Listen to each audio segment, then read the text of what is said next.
Great. Good afternoon, everyone. Welcome to the meeting of the Health and Wellbeing Board.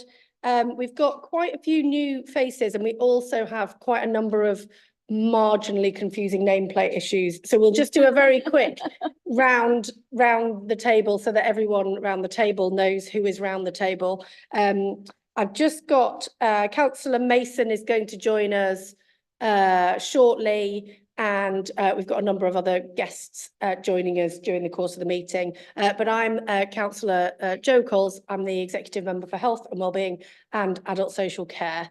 Do you want to, Ben? I'm Ben Jewett from Democratic Services. I'm taking the minutes today. Hello, I'm Councillor Carol Runciman. I'm the Shadow Executive Member. Hi, I'm Peter Roderick. I'm the Director of Public Health. Hello, John Pattinson, Chief Executive with the Independent Care Group. Hi, Martin Kelly. I'm the Corporate Director of Children's Services and Education with the City of York. Hello, I'm Brian Cronner. I am the Director of Operations and Transformation for Tees Escobar Valleys. Hi, I'm Simon Morritt. I'm Chief Executive York and Scarborough Hospitals. Hi, I'm Sian Balsam. I'm the Manager of Health Watch York. Alison Summers, Chief Executive York CVS. Councillor Bob Webb, Exec Member for Children, Young People and Education. Sarah Story, Corporate Director of Adult Social Care and Integration, City of York Council. Sarah Coltman-Lovell. I'm the Place Director for York in the Humber and North Yorkshire Integrated Care Board. I'm Tracy Wallace. I'm the Health and Wellbeing Partnerships Coordinator. Great, thank you, everyone. I will move on to the item 1, which is declarations of interest. Does anyone have any interest that they need to declare in relation to the items on the agenda this afternoon? No, marvellous. I'll move to the minutes of the last meeting. Does anyone have any comments that they needed to make about those minutes? I didn't.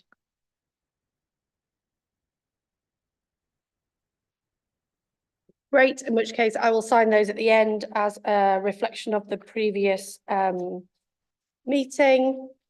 So I can move on to item 3, which is public participation. We have one speaker in public participation today, who is Jim. Jim, we're going to take them at the end, if that's okay. Yeah. Do I need to time it? Is it 3? 3, yes. It's 3 minutes. You've got Jim, and if you want to start, you need to just press the microphone to start.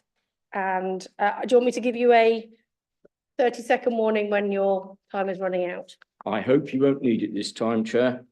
6 months ago, I came and addressed this meeting about 2 items. Number 1 was how citizens had been involved in the winter plan produced by the National Health Service for York. And number 2 is why the meetings of the Place Board were restricted and the public weren't allowed in them. Tonight, I'm on similar business really, 6 months later.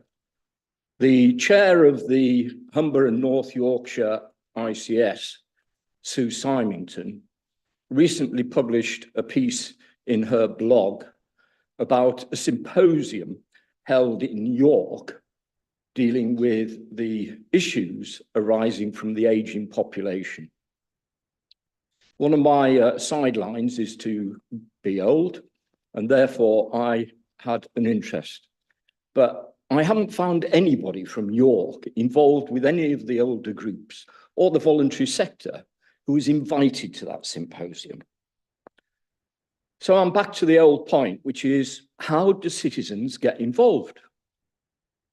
The 10 principles that the ICS follow, and I believe they're pushed down the organisation, start with the first one. And that principle is to centre everything on the patients and the people and deal with their needs. Seems to me that none of that is happening. Can I just say, to end on a positive note, well below the 3 minutes, I trust, We are always keen to participate, to offer views and to help. And I think it is inexcusable that it doesn't happen. If you go to the other ICSs, South Yorkshire, West Yorkshire, the North East and North Cumbria, which is a pretty sizable chunk, they have meetings open to the public. Humber and North Yorkshire have public meetings which the public can't attend. I think that is another absolute disgrace. But it's what we can do in York that I'm really interested in and how we can contribute. Thank you, Jim. You had a whole 35 seconds to spare. I wouldn't take 3 minutes. Thank you for your comments. I actually did attend the symposium and I spoke at the symposium to raise some of the issues that I am aware of that are pertinent to older people in the city. But I think that is a very valid point in particular that I will, I'm sure others around the table, but I will certainly take back to the ICB. Can I just add it for 10 seconds? The other key issue out of it is nobody's still on. The other key issue out of it is that there doesn't appear to have been any wider publicity. Now, I realise it's a good thing getting Sir Chris Whitty and the great and the good of the region together, you know, including your good self, but it's what happens. Why not tell people what happens? Thank you. Thank you, Jim, and your points will be considered, I'm sure, when we come to the Health and Care Partnership report, and indeed I will follow up on them as well. I will move on to the main business of the meeting. The first item of which, item 4, is the chair of the Health and Wellbeing Board's report, which is my report, which can be found at page, thank you, 15 of the pack. I think the only couple of things I just draw people's attention to, the school and wellbeing survey that is mentioned in the report at point 3, the link that is detailed in the report doesn't take you to the current set of results, because I asked that question myself when I tried to look at them. I have now been given a copy of those results, but they are still not available on the website. So Peter, I don't know whether you can come in on that when we in a second, and not least because they are quite concerning and are probably worthy of further discussion by this board going forward. And I think I'll pause at that point. That was the only thing I particularly wanted to draw people's attention to, unless people have particular issues they wanted to follow up on, either in terms of the substantive report or the annex, which is about the urgent emergency care update. Peter. Thanks, Chair. Well, just to address your point, so the Schools Health and Wellbeing Survey was completed about 2 or 3 weeks ago, and we're going through a bit of a process of getting the results out there. So it's gone to each secondary school and primary school for head teachers and school leadership teams to consider. It's going to places like the Children's Safeguarding Board. The bit that we've fallen down a little bit is the public website, which the only appropriate website really is the JSNA website, but members might recall from last time that that website is being updated, and we're in that brief period between the old website being sort of turned off and the new website being turned on. So there's been an IT technicality about it not being publicly available. I do apologise for that. I'm assured by my colleagues in IT that in the next couple of weeks we will have our new website up and running, so I can endeavour through the chair to just bring that to people's attention, and particularly, I guess, the schools wellbeing survey on that, and also would be happy for further suggestions about that survey in terms of its details to be discussed at various partnership meetings. I think it's an important piece of work. Thank you, Peter. Does anyone want to come in on anything else in the report? Oh, if they don't, I will just, I just wanted to draw people's attention to a couple of things that were in the data, just because I think it will incentivize you reading it when it's available on the website. The primary school data, 7% of children missing school in the last month because of tooth pain. The numbers of children who report being hungry. It's genuinely quite shocking data in secondary schools. The numbers who are not eating breakfast on a normal school day, a quarter of secondary school pupils, 10% don't usually also eat anything at lunchtime. 37% of secondary school children saying that school food is too expensive. Cost of living crisis really biting there. And then separately on internet use, a fifth of secondary school children reporting using the internet for more than 6 hours on a normal school day. That's presumably outside of the school day itself. And then just other, and then just around self-harm, 23% reporting having self-harmed in the last year. Those are genuinely really, really shocking figures. And I really do hope that we can come back to that in a future meeting or outside of this meeting in terms of how we do some thinking about what we as a city can do to address some of those very concerning trends, particularly around food, which is really worrying. Councillor Webb. Yeah, thank you, Councillor Coles. I'm not going to speak to the report because whilst I have seen it, it's not really fair because other people haven't seen it. But I'm equally concerned by it. And I know that Peter, myself and you, Councillor Coles, got a meeting about this next week. For my money, I think it is worth just sort of saying here and now that is attached to the next meeting of the Health and Wellbeing Board as an item on its own. Even if at that point it's just for note and we have done other things as well, that's okay. But I think it's only fair that that is probably attached as a specific item to the next meeting, unless anyone's got any problems with that. Yeah, that sounds like a very sensible suggestion. Alison. Yeah, just to flag, and it's not going to solve the problem of children not having enough to eat, but we are looking at a Poverty Truth Commission for Children, which I've mentioned before. We're just about to start on the feasibility study of how it can actually work. So that'll be hearing the voices of children who live in poverty, which will, I'm sure, support some of the issues you're talking about.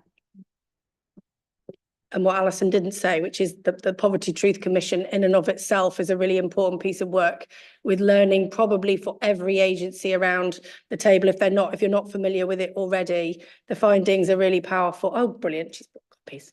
The findings are really powerful. And I think there's some really important learning for the city in how we work with people across the city in a better way. If there are no other questions or comments on the Chair's report, I will move on to the report of the Health and Care Partnership. Sarah. Thank you, Chair. Okay, so the report that you've got today is probably quite a short item today, I think, relative to other items, and that is because the Partnership Board, we spent the majority of the March meeting talking about the work that we'd done. So a look back over the last 12 months of working in partnership together. And that was taken in the form of an annual report, and also using that to think about whether or not our priorities were still the right priorities for the following 12 months. And just because of the timing in terms of finalising that report, that will actually come to the July meeting. So a similar situation in terms of whilst the work has been done, the thinking's been done, the report, what we're intending to do is to publish that as part of the Health and Wellbeing Board papers. And the finalisation of the report was the day before the papers for this meeting. So it just didn't quite tie right for this meeting. But just to kind of recap, and then we'll come on to some of the other items that we did discuss in the meeting that weren't around the annual report, and a reminder of the governance for the York Health and Care Partnership. It reports in two ways. It reports to this Health and Wellbeing Board, and it also reports into the Chief Operating Officer for the ICB via the board, and is also accountable to the ICS. It delivers the ICS strategy, but it also delivers the health and wellbeing strategy. So essentially the work of the partnership, if we deliver for York, we deliver our contribution to the Humber and North Yorkshire integrated care system. So this month's update, the Annex A, you've got the full minutes of the meeting in there as well.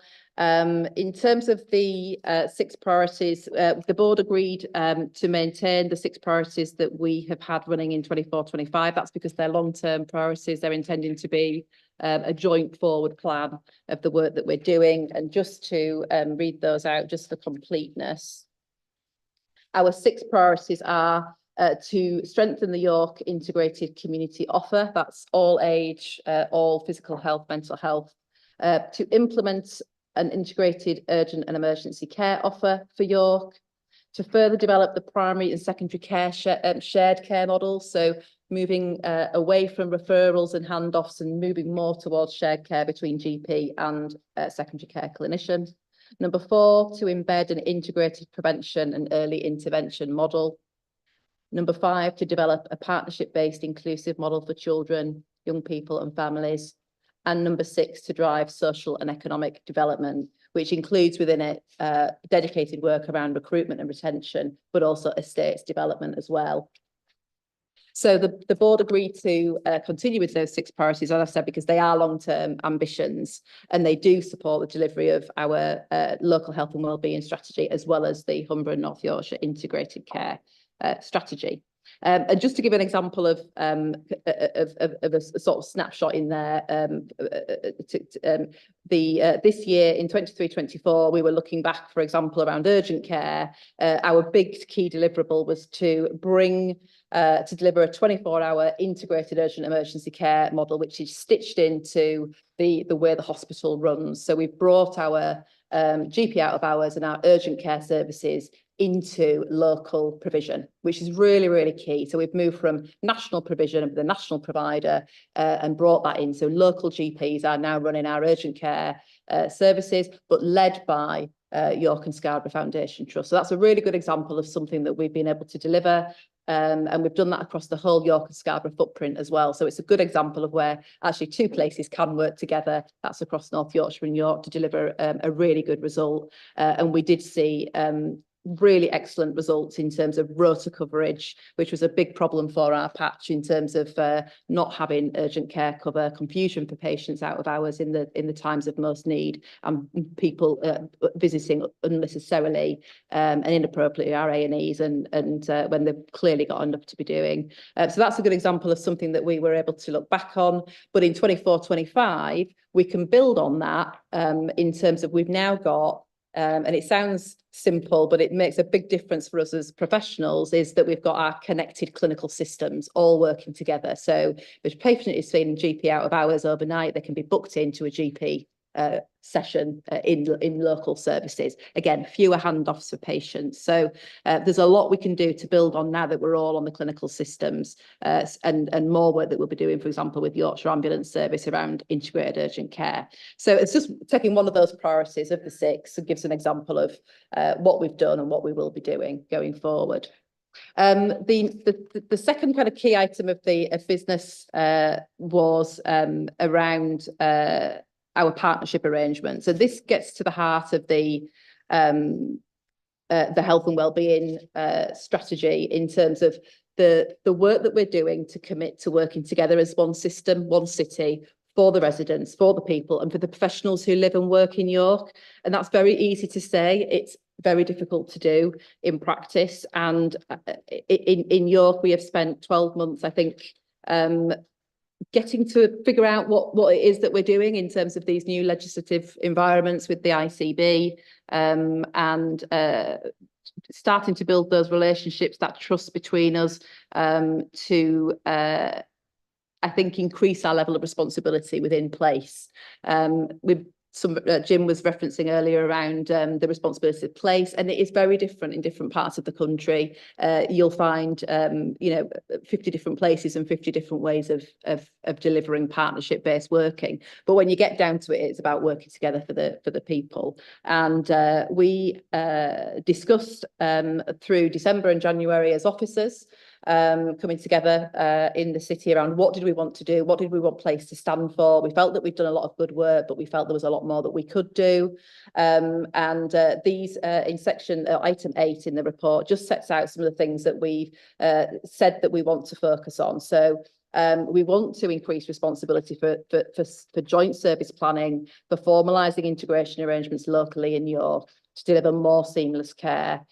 We don't currently have those responsibilities now, but we would like to increase our levels of maturity. And at the moment, the way the board works, we all go to the board in terms of those partnership arrangements with our own delegated authorities. There isn't any responsibility actually delegated to the board itself. So that's something that we're signalling an intention to develop with the ICB and with the local authority. And we feel that will enable us to accelerate delivery of those priority areas, pooling funds that are for the local population to make decisions that make sense for the local population. Feels like a really important thing for us to do. And enabling our frontline teams, our social workers, our doctors, our nurses, our GPs, our allied health professionals, our carers, our voluntary sector workers to work together much more seamlessly than they do now. So that was another sort of key part of the discussion at the last meeting. And again, I'll be able to talk more about that in the annual report next time. And we also signed off as part of the board report with the health inequalities funding, which is ring-fence funding by the ICB. We're fortunate that the ICB took that decision, not everywhere did, to protect funding for health inequalities in the face of really, really significant financial challenges. So we signed off the 6 new projects to support, and just briefly, just talking through what they are. The Ways to Wellbeing, addressing the causes of health inequalities, working with CVS. You'll remember our health mellah last year, our first health mellah, and we signed off a second health mellah, so watch this space for our second multicultural festival, which is really targeting and working with our most disadvantaged and marginalised communities, building trust and engagement with our health and care professionals. And you'll see lots of our health and care partnership members there.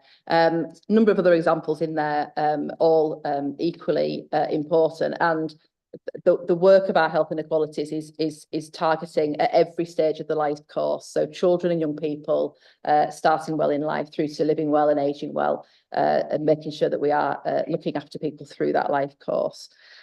So I think that was probably all I was going to say, Chair, unless there's anything else you want me to cover. Thank you. Thank you. Does anyone have questions or comments for Sarah or the report? If not, I'll start, because I do, obviously. Just a couple of things from me, Sarah. One, thank you for this. Just to pick up on the point that was raised in public participation, just whether there's anything you can say, particularly around the integration work that's going on to integrate services, just how we might be delivering some better democratic accountability in that process. And if I'm kind of remembering from memory, one of those ICB, they do love a visual graphic, but I'm pretty sure there's one with a box at the bottom that says public participation and staff involvement. Anyway, just how to ensure that both staff and the public aren't at the bottom, but are actually integrated into the process of doing that, because ultimately that's how we're going to end up with better services. Just anything you say about that. And then my only other question was on the health inequalities funding, which is really welcome, and I'm really pleased that we've kept it. Your report on page 24 has got a list of plus groups. Love it. They're listed kind of just as I think it's not even an alphabetical list. It's unclear to me why they're in that particular order. It would be really helpful, and this may be something Peter can come on, and if you don't know, but just to get a sense of the numbers in those groups, because some of those groups strike me as being quite small, and some of those groups will have lots and lots of people in them.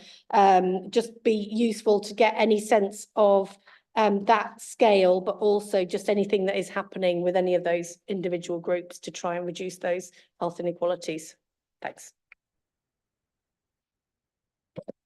Yeah, so I'll take the first one first, and there's probably some information that I can provide outside of the meeting and have that published in terms of the ICB is a statutory body, and obviously there are many other statutory partners around the table at the Place Board, all of whom have their own public participation networks.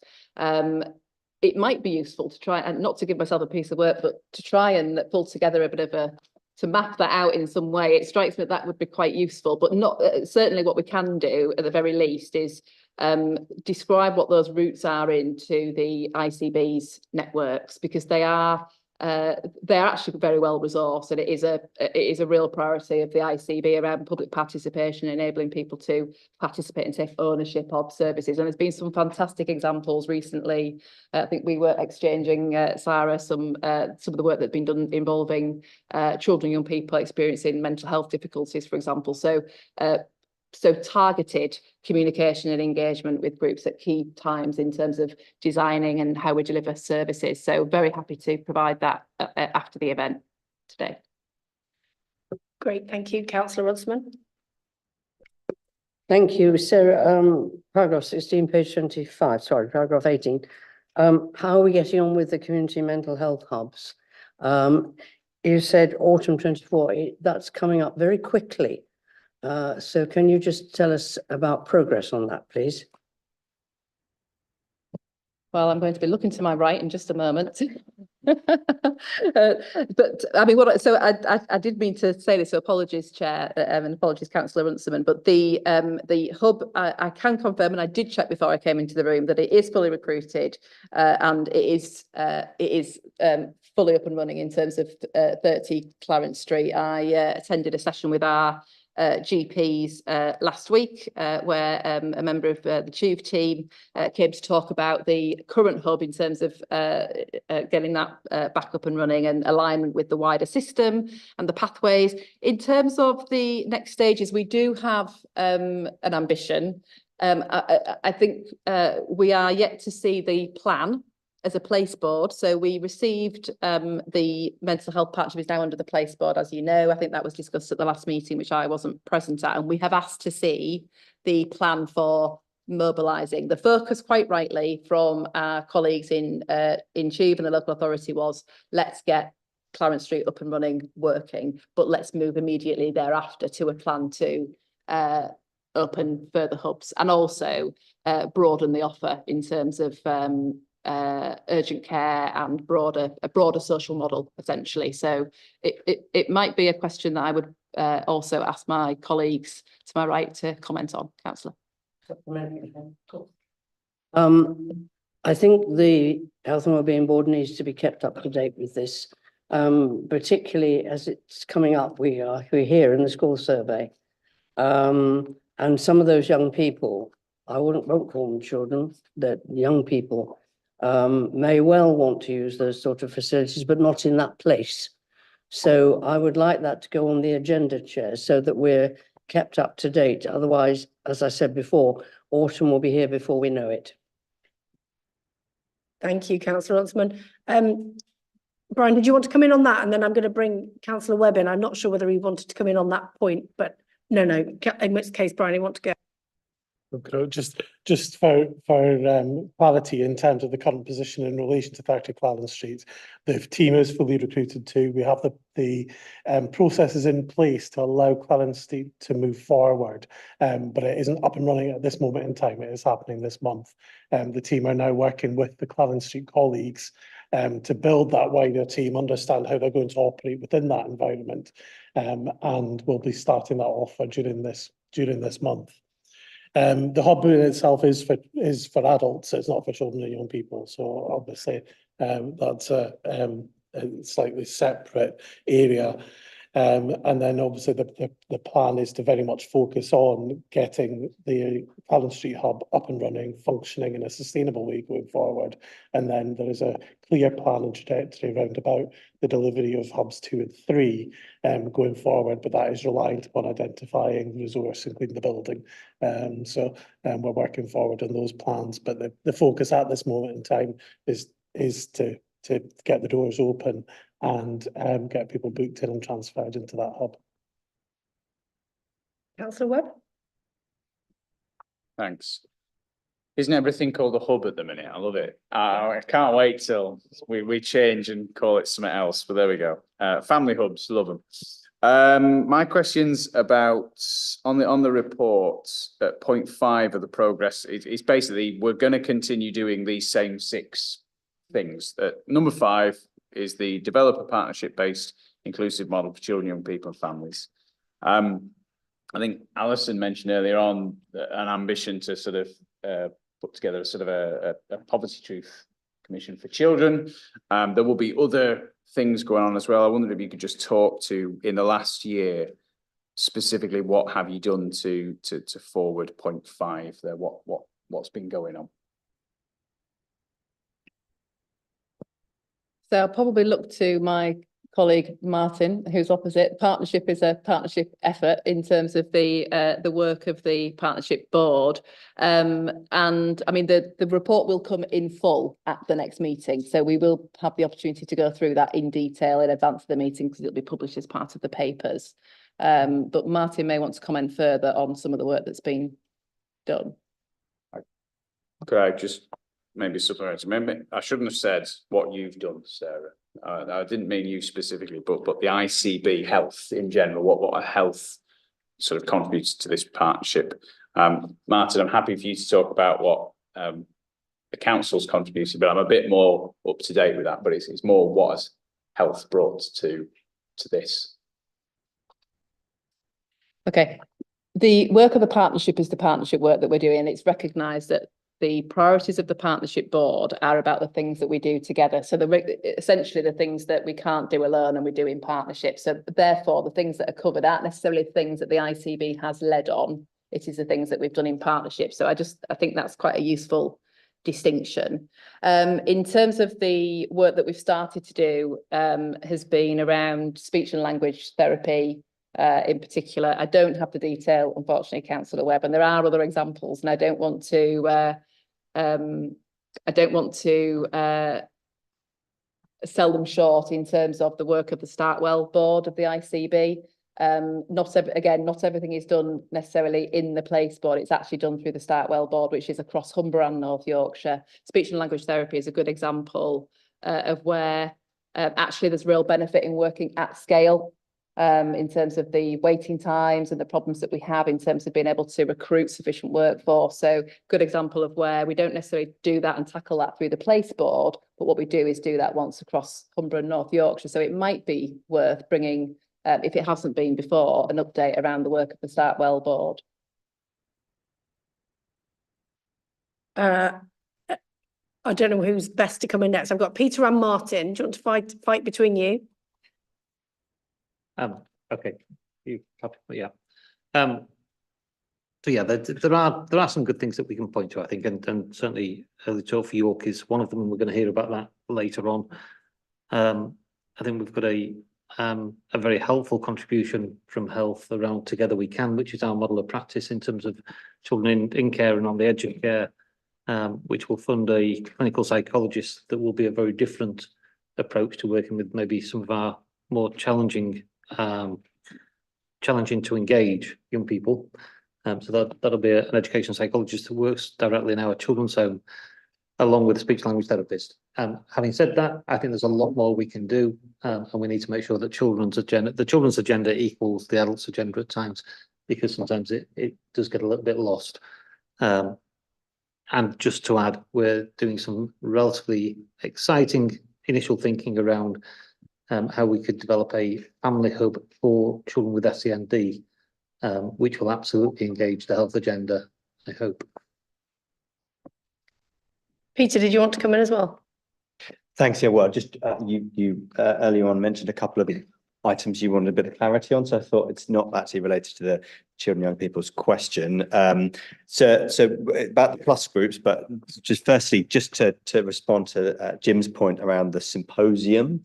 I mean, I think we can take that back into the ICS and feed back that we probably need to work a little bit on the dissemination routes for that. The clarity is that it was an ICS wide event and happened to be in York rather than a sort of targeting York event. But that said, I was a bit disappointed to miss it. Chris Whitty happens to be my professional boss, so I didn't get to say hello. But a little plug that Chris Whitty is back in York on the 13th of June at the university talking about air quality. So if you missed him the first time, he's here again. The second bit was the point that was raised around the plus groups. I think you raised, Chair. The Core 20 Plus Part 5 pack is a couple of weeks off again being loaded to said website that is not accepting submissions at the moment, but again can be circulated. That pack is a data pack looking at the core 20+5 populations. It probably sounds to most people not working there just a bit jargony, but the core 20, essentially the 20% of the population who live in the more deprived postcodes of any given area. The 5 is 5 specific clinical areas where we see health inequalities particularly. And then this plus bit in the middle. Within the NHS England framework, it's possibly the most vague bit. Essentially, we're asked to consider groups which have especially face special difficulties when it comes to inequalities. And in some senses, they ask each area to look at their own data and define for themselves, well, what are your plus groups? And that's actually what we've done, and hence the list that we've got here. What we've done in the pack is to separate out we think there's plus groups from an inclusion health perspective, which are generally smaller groups in the population who are some of the most marginalized within a city. So I would put within the list that is there on page 24, people experiencing homelessness, drug and alcohol dependence, our Gypsy, Roma and traveller communities, vulnerable migrants and sex workers, where we know that they're small, discrete groups. There are access issues around health, there are inequalities issues, and then absolutely right, there are some larger groups we've put in here because of York's specific demography. So students in the city is over 30,000 people. We're not suggesting that those 30,000 people necessarily die any younger than general population or suffer the massive differences in life expectancy that the first set of groups do, but they are in some way unique to York, as in we have to make sure we reflect their experience of health and healthcare, and in some senses they are often transitory to our population, so we have to make sure that we're considering their needs. And similar with veterans, similar with carers. So we've asked within the pack, in terms of your question on numbers, Chair, to split up the numbers so that there will be a quantification of each group, and we're considering our plus population of around 2,000 to 3,000 in terms of those really severe marginalized groups, and in that broader population, which is probably actually more 30, 40,000 if you take into account carers and students. So that data pack is on its way, and again will be on the JSNA website within a matter of weeks. Thank you, Peter. Does anyone else want to? Sean?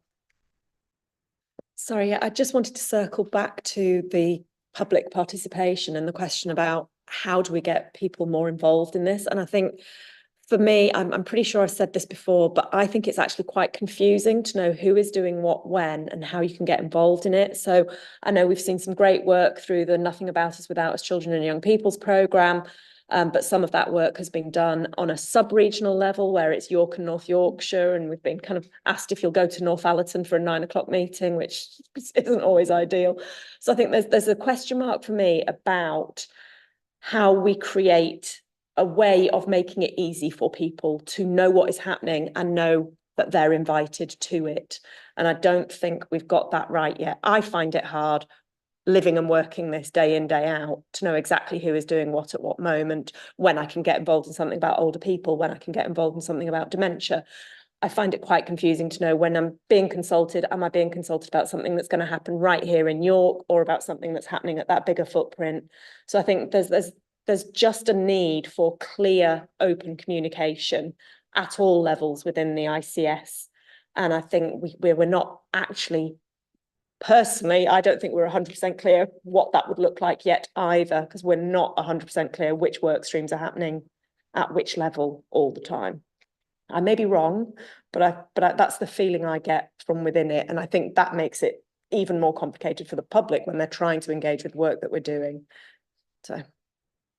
Thanks. I'm going to bring you back in a second. I just wanted to throw another curveball out there.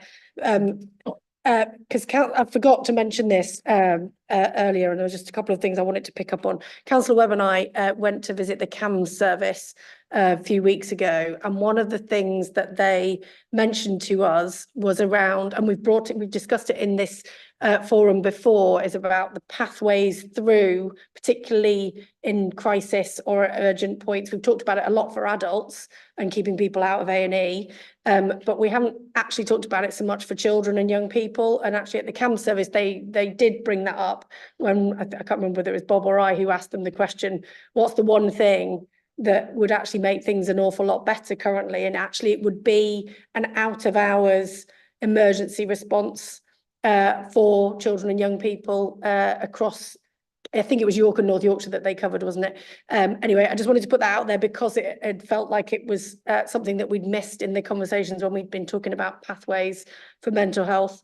I can come back to you. And then the other thing, again, which I forgot to mention earlier, was particularly, Sarah, when you're thinking about getting staff involved, because it's not just about public, it's also about staff, is just anything you can add about having a trauma-informed approach to some of that stuff. Partly because we passed a motion at full council last time, but also because, you know, we do have huge challenges, as we know, in the health world with staff absence and people who are dealing with, you know, really difficult situations in their professional lives and probably in their personal lives as well. And just whether there's anything that health colleagues are able to do on the trauma-informed side of things. I don't know, Sarah, you want to come back first or whether you want Brian to come in first because he's also indicated. Yeah, thank you, Chair. Just to say that there is a 24-hour, 7-day-a-week crisis service for children and young people within the mental health services. There is challenges around about recruitment into those posts, and it's not as comprehensive as we would like in terms of the number of staff within the teams, but that service is available currently. Thanks. That wasn't the impression that I got. So my worry was that actually there might be a phone line, but actually if someone is in real crisis, that they would actually potentially just get told to go to A&E, because actually the service is a referral point. It actually doesn't deal with the situation there and then, and actually it probably would end up referring people into hospital, which may or may not be the best place for them. Yeah, if I could come back on that, that could well be the case, because I say in terms of that level of cover, it's quite a small service and it covers the whole of North Yorkshire and York. So clearly a response to place where they try and do that where possible may sometimes not be possible, and therefore it might be supporting into other services. So that is correct. Just very briefly, there are trauma-informed approaches to support staff certainly within the hospital, within our service. They probably rarely work across boundaries though, in terms of with partner organisations, but there are plenty of approaches, usually psychology-led, within the organisation to support staff through crisis. And of course, a whole host of issues around general engagement and improvement in terms of quality improvement within the organisation. Again, that's probably not shared much outside in terms of thinking about how we work as partners across the system as a whole. So that might be something we want to look at in terms of the QI approach that we've taken within York and Scarborough, but I can pick that up with Sarah outside. Great. Sarah, did you want to come back? Yeah, thank you. And I think this is a good example of where, as we've said, I think Sian put it best, how do we create a way of people knowing what's going on, really? You don't know what you don't know. So I will take that specific question back, because I think that's a legitimate question to ask of the ICB, because it is our system. It has a system role as well as a statutory commissioning role. So actually, how can we use the ICS as a bit of a way of being able to connect these elements? I will also just feedback that specific point about the out of hours provision for children and young people through the Nothing With Us Without Us campaign that we've said was that is a campaign that was run very successfully. I'll probably again be able to share fantastic video that just sort of demonstrated the work that was done with children and young people to shape future services. So I will feed that back just to see whether or not there's any themes around out of hours provision in York. And also just around trauma-informed approaches. There are trauma-informed networks as well for professionals to come together to less about impact on staff wellbeing, but actually designing trauma-informed services for people who are experiencing often multiple disadvantage. So again, another example of something that's out there that we didn't necessarily know about, but doing really, really good work. But I will take that action to provide a report to the Health and Wellbeing Board that details a little more about the communication engagement networks and approaches across the ICS. I think that would be really welcome. Thank you. Martin? Yeah, just very quickly going back to the crisis team. So certainly I've worked alongside the crisis team on a number of occasions where they absolutely have given invaluable support at place, in communities for children. Although predominantly that's in my previous days of being in North Yorkshire, I think perhaps the issues have been more around recruitment and retention within that team, and therefore its capacity to do what it was set out to do, rather than the fact that it's not there. I think it probably is there, but there's huge capacity issues, I think, is my understanding. I would agree. However, it is a fairly limited service in terms of what's commissioned to cover the whole area. But there has been recent further investment from the ICB, and that then fits into recruiting into those posts, which is a challenge for us, getting those particularly skilled practitioners at that level to work with children and young people in crisis. But it's part of an ongoing recruitment campaign. Thank you. Yeah, and I think the thing that we picked up on was more just where the right place is for children, young people in crisis to be. And it almost certainly isn't in Simon's A&E department. So if the pathway at the moment is via a telephone service that often will refer people because it's such a limited service into hospital, I guess that's the challenge, isn't it? How we stop that happening if that isn't the right place for people to be. Brilliant. Welcome, Councillor Mason. We are at the end of item 5, and we're just about to start item 6, unless anyone else had anything final to say on item 5. No, moving on to item 6, which is the report of the Director of Public Health. I don't know whether Lee Bell is also joining us for this item. If you want to find a seat, that would be great. Peter, shall I hand over to you? Thanks. Yes, I'll just quickly introduce, and my colleague Lee will be able to introduce herself, who's come to the table to present the item. So we have a health and wellbeing strategy. It has 10 population health goals, which the board, when it wrote the strategy, considered were the 10 highest impact things we could do to decrease the gap in healthy life expectancy between the richest and poorest in the city, which was our overarching goal. So we chose these 10 goals, and each time at this board, you'll be used to me saying we go through either one or two of the goals, depending on if they cluster nicely together at a time. We look at the performance against the goal in terms of our data, but also we look at some of a bit of a narrative on what has been achieved in the action plan. We had 29 actions in the action plan. It was for the first 2 years of the strategy, understanding that there's a lot more work that needs to be done than just those 29 actions, but let's come up with some discrete and tangible things in the first 2 years we can be getting on with. And so this report, focuses on goal 7 and therefore actions 16, 17 and 18 within the action plan. Goal 7 is on reducing the suicide rate and the self-harm rate in the city by 20%, reflecting our relatively high figures around the deaths by suicide. What we've got in the report is an update on all the actions, and I will ask Lee to just go over the actions which are around action 16 and 18. I'll also, Chair, if that's all right, probably give Alison a chance to come in around action 17, which obviously is delivered by the CVS, so it feels churlish for me to overview what the CVS are doing under action 17, so that narrative has come from them. And one final thing I bring to the attention, it's something I'm sure Lee will cover, is that there was a supplement item, which is the suicide audit 2023, a review of deaths by suicide within the City of York area between 2016 and 2021. This is a sober document, I think it's fair to say, not the most joyful of reading, but very important presentation of the most recent data that we can get on people dying by suicide in the city, looking at the trends, and I'll let Lee do a quick summary. There is a lot in here, so we will endeavour to answer questions and take questions away as and when we can't answer them if they're on specific bits of data, just to get people answers outside of the board. But Lee, if you don't mind, I'll hand over to you to follow up from that intro. Thank you. Okay, so my first thing would be say I've recently taken over this agenda, so I might not be as crisp as I might want to be. And I didn't write the suicide audit, so I'm sort of picking that up late. Again, I'll hopefully be able to answer questions on it. So I'm looking first at the goal 7 around reduction of suicide rate. It's fair to say that the page 42 and 43 cover that data, which has been presented by the Business Intelligence Hub. It is literally figures on there.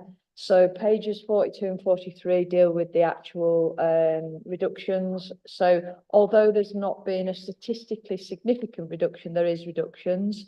It's not quite at the 20% rate, but we would say that it's going in the right direction based on the things that we're doing in the other actions.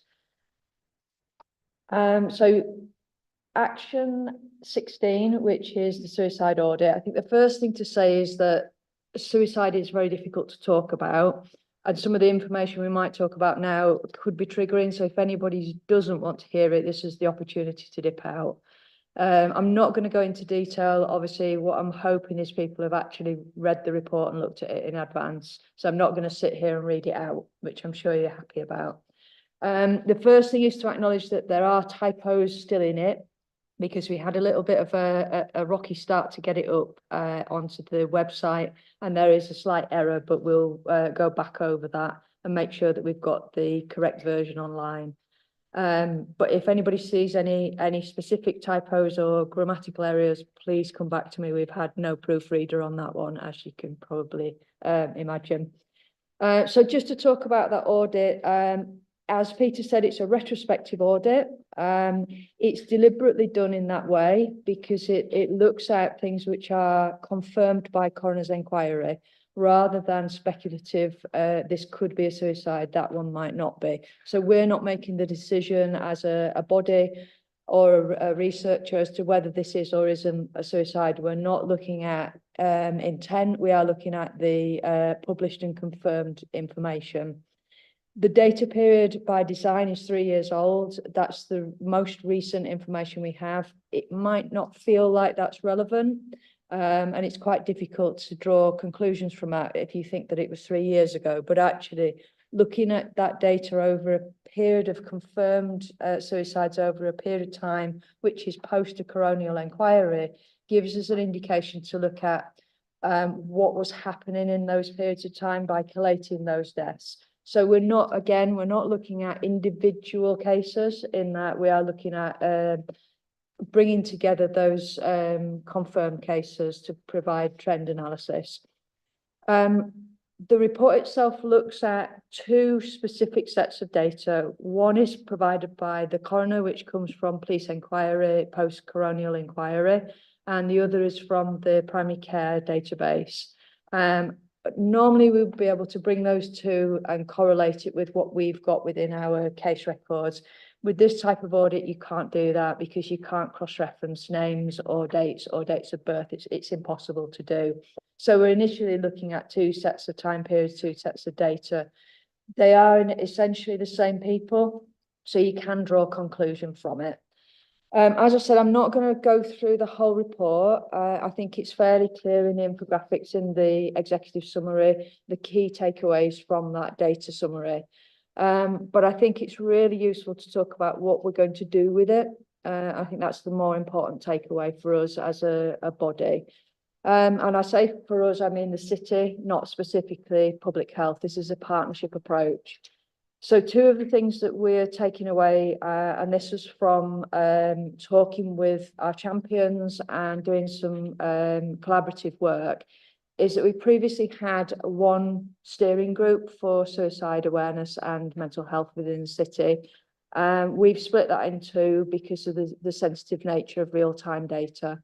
We work across the footprint of York and North Yorkshire as a combined police force and coronial process. So as two public health teams, North Yorkshire and York have combined their approach as well. So we've started to look at how are they clustered across the whole county rather than how deaths occur in the city. And we're looking at emerging trends within that real-time data. So we can identify if we, for instance, have a specific site or a specific method or a specific group. So for instance, if we've got a group of the same age that go to the same youth club or venue, then we might be able to look at, is there a cluster happening? To do that on a York footprint isn't necessarily useful because the numbers are fortunately very small. So doing that across the whole county actually helps us because we do have cross-border motive, and people will come in from North Yorkshire to use our sites, and people from York go out to more rural places. So it's an interesting one to look at. As we said earlier, quite grim. So what we're looking at in there is a specific piece of work rather than a specific death. So we're looking at pulling out trends and information that help us.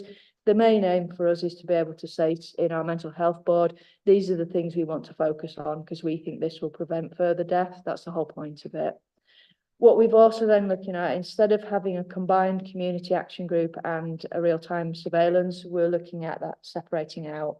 So having a community action, which we've been talking to CVS about, which is aligned to that national strategy of action. So what are we doing about what we've found? So that's more community focused in terms of looking at prevention awareness. So it's a very mixed group. It's emerging as including people like the Yes Project, the Mindfulness Project, Health Watch, Mind. It's in its early stages, and we're not quite sure what that will look like, but it is in progress. So that's one of the two takeaways from the information. And what we'd like to do is get then the suicide action plan, which is action 18 from that. So we'd like to look at that being the formulation of using that audit, using those consultation style action group to then update our suicide action plan of what we're actually going to do in terms of tangible things. Which will include reducing stigma, reducing not reducing river safety, increasing river safety and more awareness around that.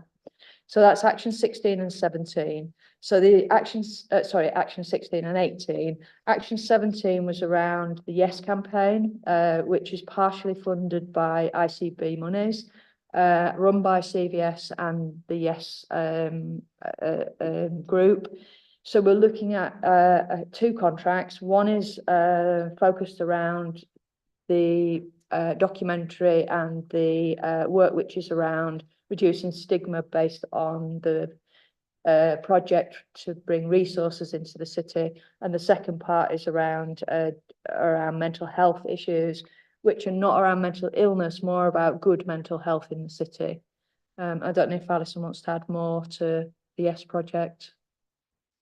I know there's sort of springing it on you. I think you've summed it up quite nicely. So the Your Kind of Stigma is about reducing stigma and talking about mental health and trying to get rid of the myths in the workplace that are in life generally. And the film, which is the Why film, which I've mentioned several times before, and some of you have seen it, is a film made by the champions with lived experience of suicide, suicidality, talking about suicide. And that's the key message, is by talking about suicide, you can save lives. So the film's up and running, and we're taking it out and showing it to different audiences. So if we haven't been to your place, talk to us and we'll come and show it. Great, thank you, Peter. Do you want to come back on any of those? No, thank you, Chair. Just to say thanks to Lee for presenting the audit report. And I think hopefully it's clear that our first year action was around the audit, and the second year is the community strategy, as Lee's mentioned. So it feels like sort of a year into the health and wellbeing strategy, we're on course with this. But just reflecting, I don't think the data's going down enough that we can really say we're making an impact yet at this stage. I do think we should still have this very much on our agenda. We're looking at the JSNA, the whole strategic needs assessment for the city, and what comes out as our red flags we often will point to. children and young people's mental health, suicide and self-harm, alcohol, a number of the areas where typically York is green on lots of the indicators. There we're red, and we are still in that yellow or red indicator as a city. So I would urge people to keep on considering this a bit of a priority. Thanks, Chair. Thank you. Before I just bring anyone else in, I had one query about the not a specific piece of data, but just the general pattern of data. There are a number of areas that refer to contact with either GPs or attendance at A&E, or contact basically with health professionals at some point prior to someone's death.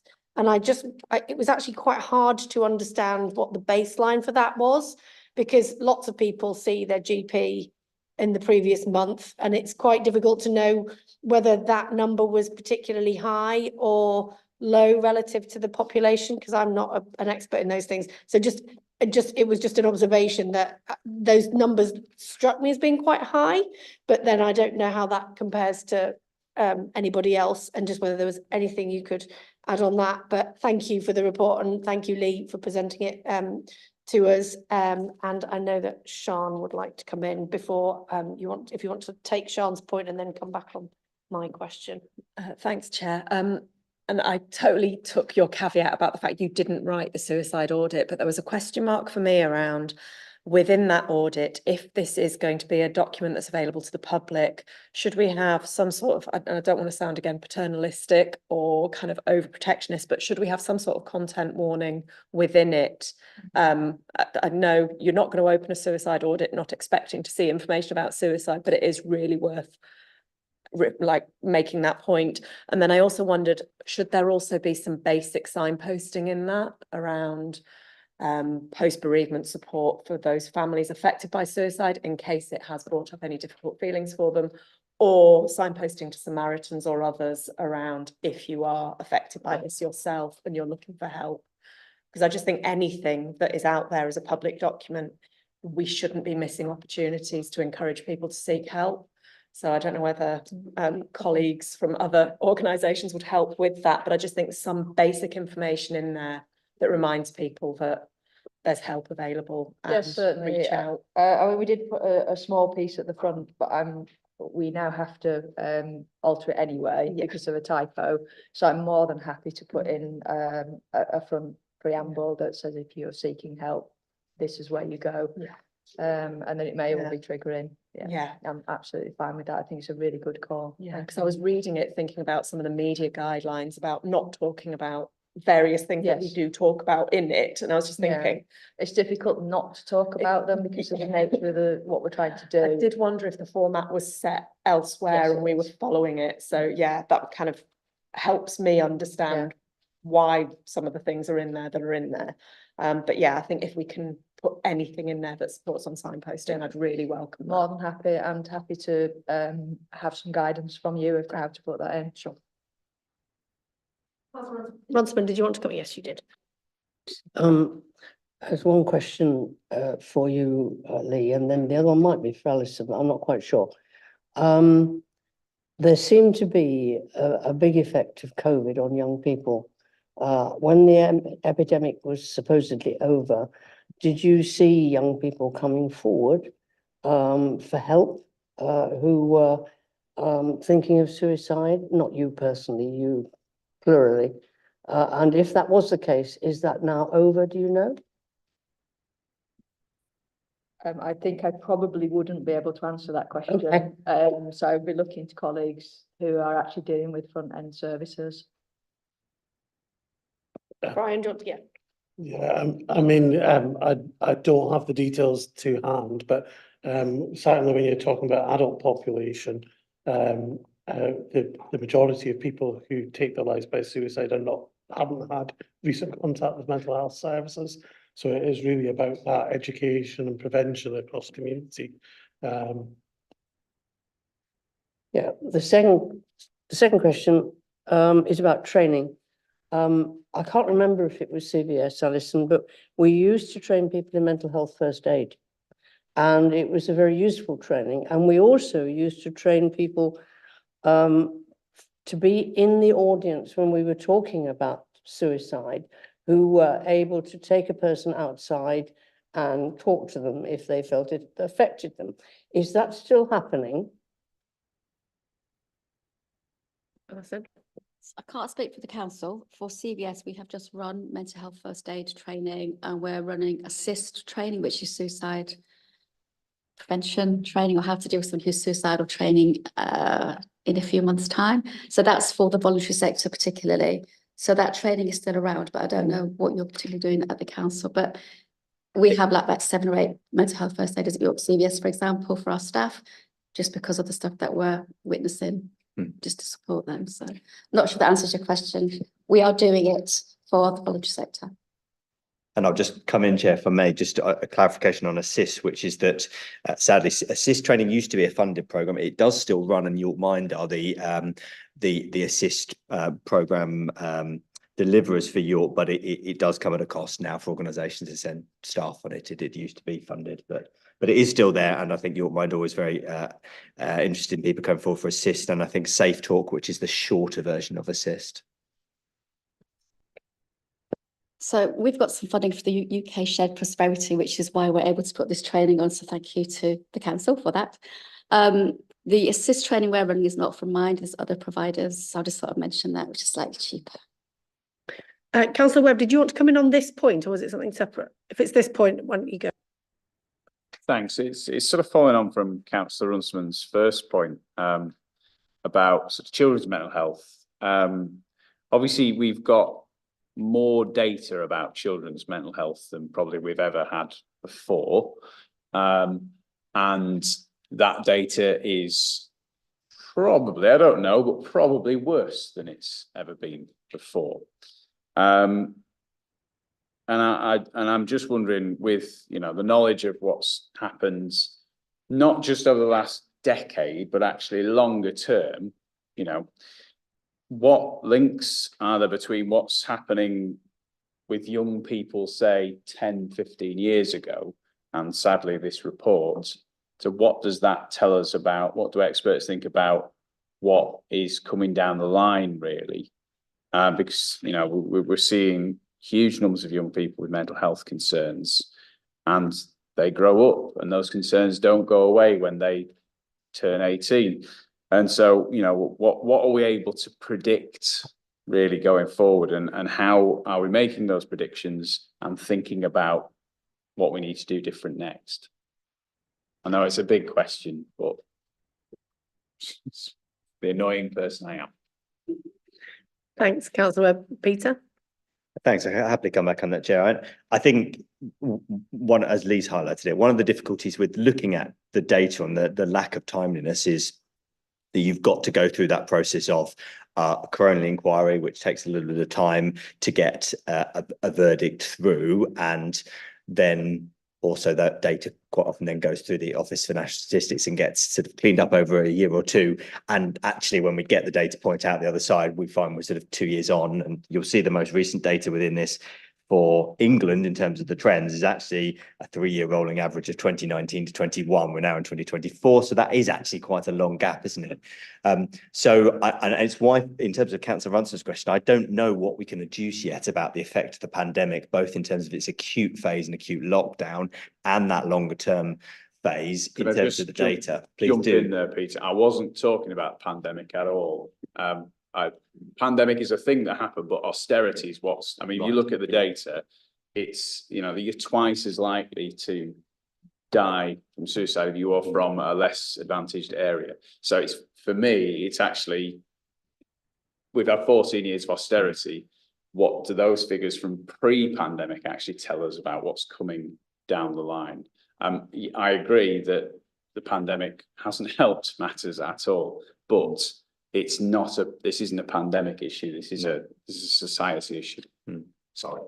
No, it's a great point. And so then the long-term secular trends are first decade of the century hovering between the 8 and 900,000, second decade up towards the 10-ish. So a statistically significant shift upwards, but fluctuating a little bit. And then we get into the pandemic years when now it becomes hard to know where have we gone since then.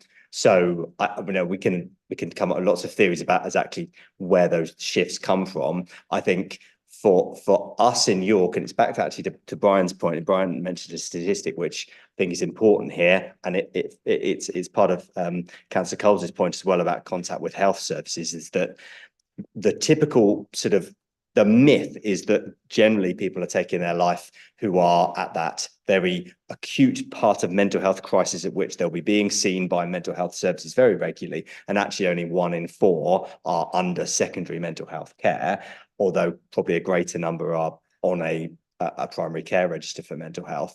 And you know, in this report, we found that 41% had seen their GP recently. Well, actually, the population sees GP fairly regularly. Huge numbers of people go to see a GP every week. So our focus locally has got to be on that community action, the protective factors, one of which absolutely is income, because we know that in general, as you go down the income spectrum, you find the risk of suicidality becomes higher. So where do we target any of our preventative action? If we only have X amount of pound to do preventative action, it, in my view, needs to be focused on parts of the city geographically, parts of the city demographically, where you get your best resource.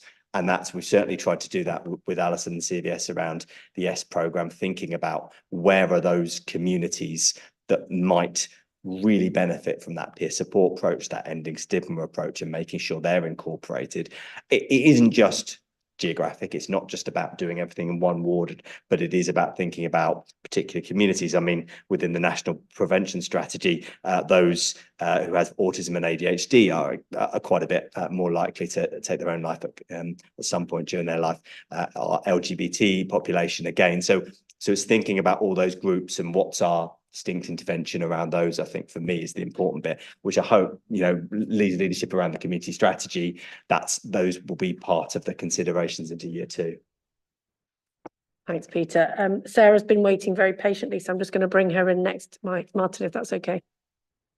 Thank you, Chair. And my question was sparked by something that Chair said right at the outset, which I think we've now picked up, because it was about the predictive powers of our data. And I think what you've probably done there, Peter, is answered the question that actually it's not just about the data, it's actually about the community insight. It's about local community insight to really understand and to predict and prevent. And so I think you might have answered it, but I do wonder whether or not, I would be interested to know if there are more predictive powers of the data that we might not have our fingertips on right now, but it would be interesting to understand. So, for example, my follow-up was perhaps not the fact that they happen to have visited a GP or a mental health practitioner, but perhaps frequent use of service. You know, are the patterns in the use of services combined with factors such as social isolation that perhaps we could perhaps use them. And I accept that actually that is about potentially empowering those community action groups with that data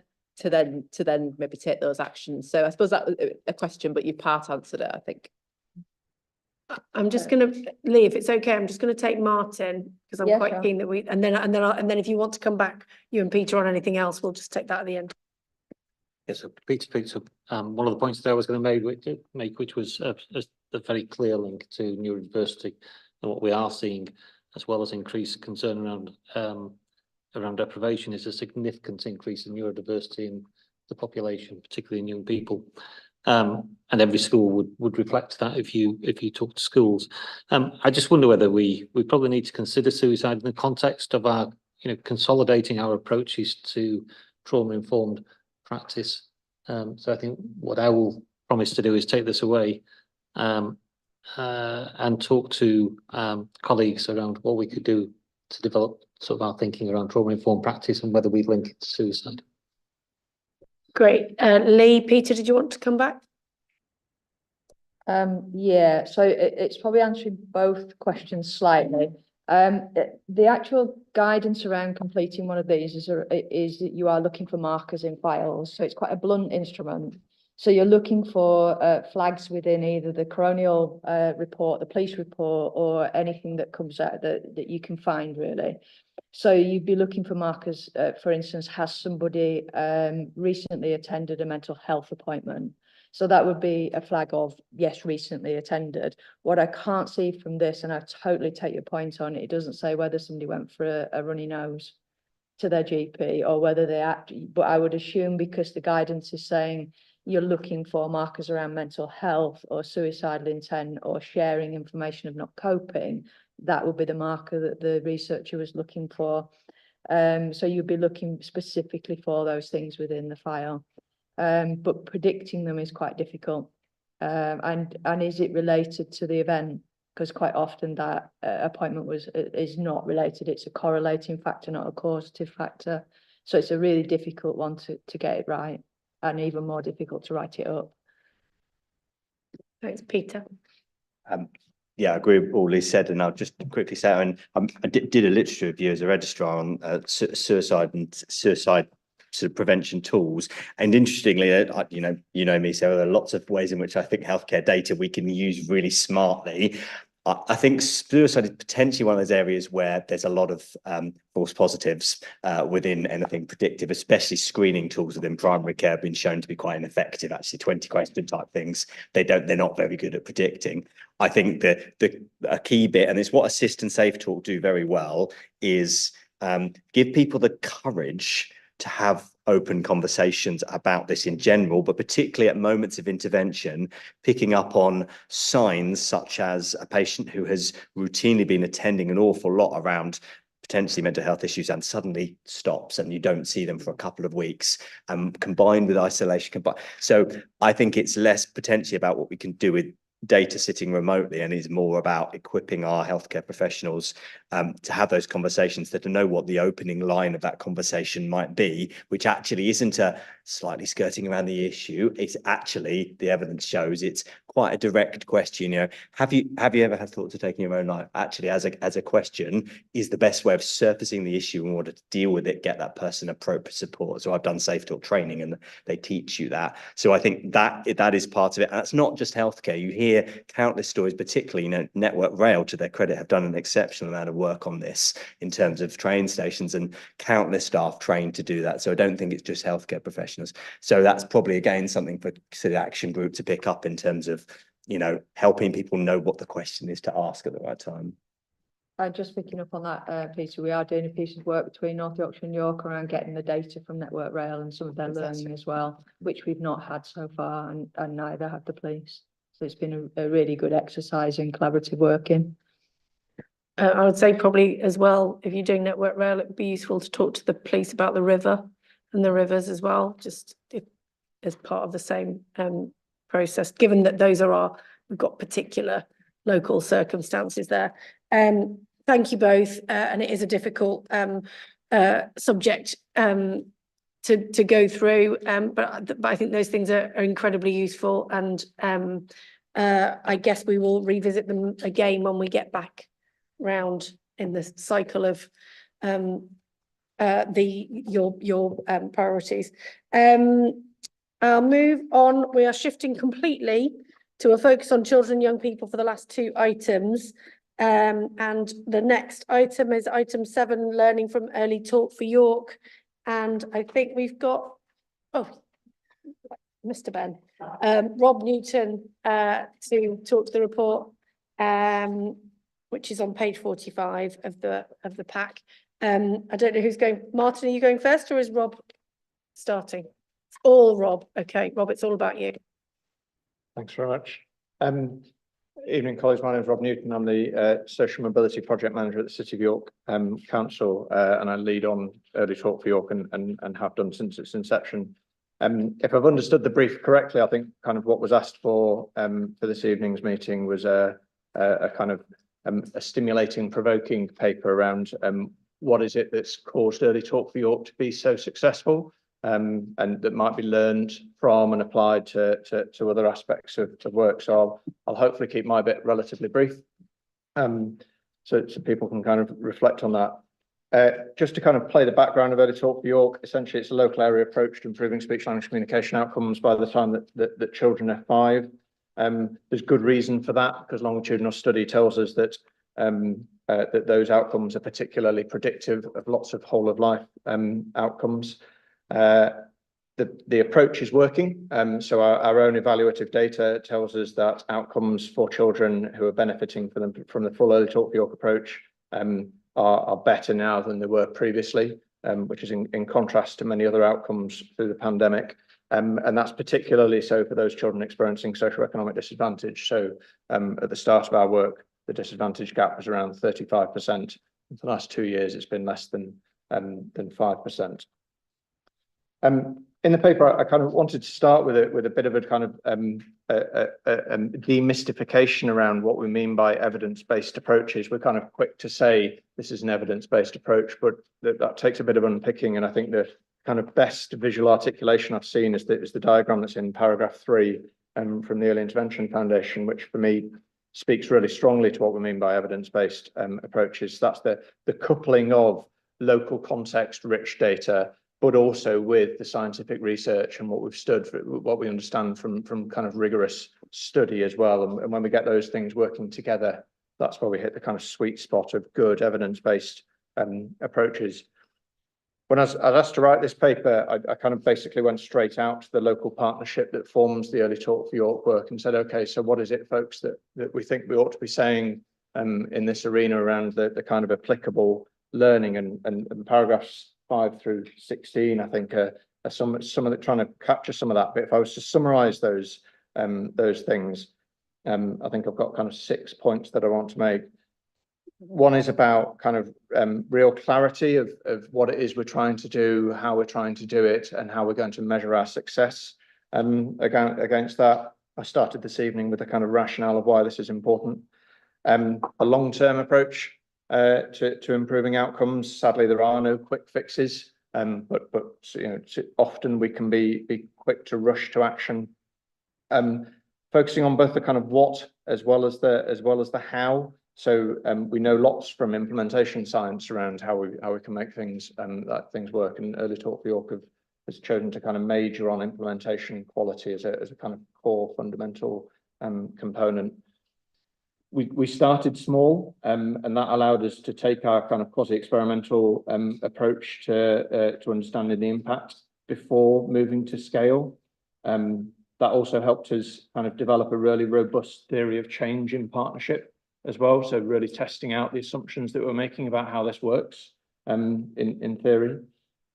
Nearly there, finding the sweet spot between fidelity and flexibility. So we've got a kind of clear sense of what Early Talk for York is, what it does and what it doesn't do, but also we're working across 100+ different organisations. So there's got to be an element of flexibility within that. So that kind of intelligent adaptation, I think, is the phrase that I'd use. And then finally, I hope a theme that kind of comes through is really prioritising relationships and working in a relational way and partnership working as in its truest sense. And I think kind of the way in which we've constructed this paper between us is an exemplification of that. Where I'd kind of come towards a close, Early Talk for York is definitely not perfect, and it's not immune to the kind of wider contextual factors that are at play around it.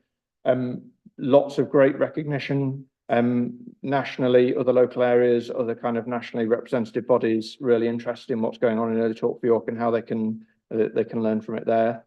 But equally, it takes effort and momentum to sustain it. It won't just sustain itself, I guess. I think I just kind of, I know there's been a kind of conversation about what waiting well means. So I think kind of Early Talk for York is a really good example. It's one of my triggers though, so. Okay, sorry, I'll move on. But I think Early Talk for York is an exemplification of what waiting well can look like. So I think when we started, there was a conception that either children were doing fine or they needed specialist support. And actually, I think what we've got is a kind of blend between the two. Apologies, I should have included a trigger warning for this paper. And so I think we've moved a long way in that kind of blend between specialist services and the kind of universal workforce, particularly. And I think the final thing I wanted to say to the paper is obviously the link through to the kind of local health and wellbeing strategy. There's lots of ambition in there around tackling inequalities in particular. And so I always like to kind of think about Early Talk for York as a ray of sunshine around what's possible in addressing inequalities, but it's not easy to achieve. Martin, do you want to add some gloss? Yeah, try not to talk about waiting well. But I do think, I mean, this is a tremendous example really in terms of the regular conversations that we have around this board and lots of other places around lots of young people and adults that are on waiting lists. And we seem to repeat the sort of conversation about we just need more. And I'm not sure we'll ever find more. There's a limited pool of people who are in any specialist post, whether it's speech and language, whether it's psychology, or other specialisms. I think what this brings is a real innovation about how we can create something different and innovative that allows for an intervention to continue to take place whilst young people are on a waiting list, as well as identifying young people and having an intervention early so that young people don't need to go on a waiting list, and therefore those that do need to be seen at the more specialist end are seen. So I think that's really why I wanted to make sure that we brought it to this board so that we could perhaps think about the same concept with other areas of practice that we talk about. Thanks, Martin. And congratulations also to the team, because I know that there's been, you know, you've won awards for some of this work, which I realise is in point 17, and congratulations to both of you on not mentioning it, so I will.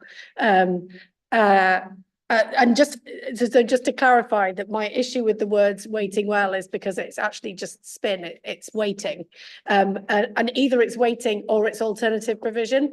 And if it's an alternative provision, let's just call it that. If it's an alternative way of doing something, that is a great thing, and we should call it that. But waiting well is just waiting. And maybe people don't need to wait, which is, I think, what you're telling me about this approach, but let's not call it waiting. If they're not having to wait because they're doing something different, that's a different thing. But I do, in a health context, I just consider it just marketing for waiting and covering it up. Councillor Runciman, though, is keen to come in. Thank you, Rob, for an interesting report, and I echo the congratulations to the team. They've done remarkably well. It's paragraph 19 that interests me. Taking children off the waiting list, whatever the chair says. And I wonder if you're doing any longitudinal work to find out if they stay off the waiting list. I realise you only started 5 minutes ago, but will you be able to get some feedback and make sure that those effects are long lasting, do you think? We'd love to be able to. I think we've looked at how we can better understand the impact of Early Talk for York on specialist services right from the inception of Early Talk for York, and we've found kind of access to good quality data to support that really difficult to come by. So we've had several deep dives, several goes, I suppose I'd describe it as, but it's really challenging, I guess, and resource consuming in order to do that. So it's difficult to do. From previous experience, presumably you've offered a PhD student the opportunity to follow up some of the work, because often I'm thinking of York St John, who do this sort of work.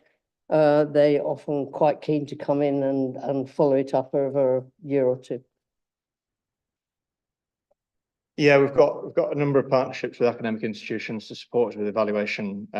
Got a fairly significant bid into a national funder at the moment that would allow us to do a really good, robust, independent evaluation of the full approach. So we take every opportunity we can. Thank you, Councillor Webb. Yeah, thanks, Rob. I probably should have warned you about the waiting well thing. Should have spotted that one myself. Apologies. Bound to jump in on that one. I think that phrase may have had its day already. It didn't last long, that one, but there you go. I just think, I mean, if we talk first about the Early Talk for York programme, I mean, the benefits to better speech and language for young people in terms of their ability to engage with education, but actually just their ability to engage with the wider world. It's fantastic. And then that leads to knock-on benefits for them because they've got better engagement and then better outcomes, and then typically a better life. So it could be brilliant. It's obviously very early days, but it could really make a huge difference to those young people. I thought it was interesting. I was asked to speak about this in the normal politician-y type way, where I was sort of put front with two people who actually knew what was going on. They were both speech and language therapists. But between organising the interview and turning up at the interview, one of those speech and language therapists has been offered a better job in Australia and left. So I think that says a lot of the problems that we face. My question, I suppose, is, and this is maybe a bit of an open question for anyone around the room, that the point of this paper is to look at, this is an evidence-based approach to a particular need, which was speech and language. But actually, what other areas could benefit from similar things? Obviously, I'm focused particularly on children, but actually, it could be really for anything in this sphere, this people-based sphere. So has anyone got any thoughts, or are you talking to any about other things, or has anybody else got any other things where they go, yeah, that might be good? Go on, jump in, all of you. So people are being inspired. Councillor Webb, good work. Peter, do you want to go first? Got a queue now.